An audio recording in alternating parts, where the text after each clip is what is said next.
Kozhikode medical college പരിസരത്ത് പട്ടികവർഗത്തിൽപ്പെട്ട യുവാവ് മരിച്ച നിലയിൽ കാണപ്പെട്ട സംഭവത്തിൽ ഗുരുതര ആരോപണവുമായി കുടുംബം രംഗത്ത്. മരണപ്പെട്ട വിശ്വനാഥനെ മെഡിക്കൽ കോളേജ് ആശുപത്രിയിലെ സുരക്ഷാ ജീവനക്കാർ ഇല്ലാത്ത മോഷണക്കുറ്റം ആരോപിച്ച് അപമാനിച്ചിരുന്നതായി ഭാര്യാമാതാവ് ടി ലീല പറഞ്ഞു. കള്ളനെന്ന് വിളിക്കപ്പെട്ടതിന്റെ അപമാനഭാരത്തിൽ ഹൃദയം തകർന്ന നിലയിലായിരുന്നു വിശ്വനാഥനെന്നും ഭാര്യാമാതാവ് വിധുലോടെ കേരള വിഷൻ ന്യൂസിനോട് പറഞ്ഞു. എങ്ങനെയാണ് നമ്മളെ ആള് പോയി, ഞാനിനി എന്താണ് എൻ്റെ മകളോട് സമാധാനം പറയുക? അതും കൂടി എനിക്ക് ഇവർ പറഞ്ഞു തന്നെങ്കിൽ എനിക്ക് സമാധാനത്തിൽ പോയി ജീവിക്കാം. ആകെ ഞങ്ങൾ തള്ളയും മോളെ ഇടിയുള്ളൂ. ശനിയാഴ്ച രാവിലെ 10:45 കോഴിക്കോട് മെഡിക്കൽ കോളേജ് ആശുപത്രിയുടെ ആംബുലൻസ് സ്റ്റാൻഡിന് സമീപത്തുള്ള ഒഴിഞ്ഞ പറമ്പിലെ മരത്തിൽ വയനാട് കൽപ്പറ്റ പുഴമുടി പാറവയൽ കോളനിയിലെ വിശ്വനാഥനെ മരിച്ച നിലയിൽ കാണപ്പെട്ടത്. 10 മീറ്ററോളം ഉയരമുള്ള മരത്തിൽ യുവാവെ തൂങ്ങി മരിച്ച നിലയിൽ കാണപ്പെടുകയായിരുന്നു. ഇന്നലെ രാവിലെ മുതൽ വിശ്വനാഥനെ കാണാതായിരുന്നു.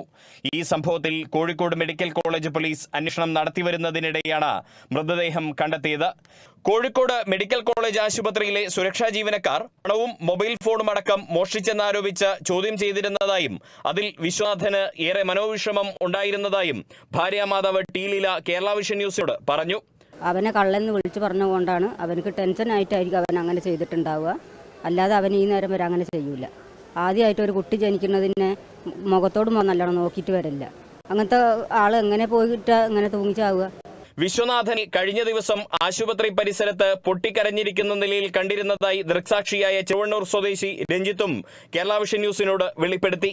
ഭാര്യ പ്രസവിച്ചിട്ടുണ്ട്, കയറാൻ പറ്റുമോ ചോദിച്ചപ്പം കയറാൻ പറ്റില്ല എന്നിട്ടും ഇവർ പറഞ്ഞിട്ടുണ്ടോന്ന്. അങ്ങനെ മരത്തിൻ്റെ ചോട്ടിൽ വന്നിട്ട് ഈ പുള്ളി മരത്തിൻ്റെ ചോട്ടിൽ വന്നിട്ട് കുറച്ച് കഴിഞ്ഞ് ആ റോഡിലേക്ക് ഇറങ്ങി പോവുകയാണ് ചെയ്തത്.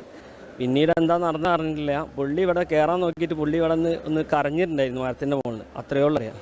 അതേസമയം സംഭവത്തിൽ അസ്വാഭാവിക മരണത്തിന് കേസെടുത്ത് അന്വേഷണം തുടങ്ങിയെന്ന് Kozhikode medical college police inspector ML ബെന്നിലാലു പറഞ്ഞു.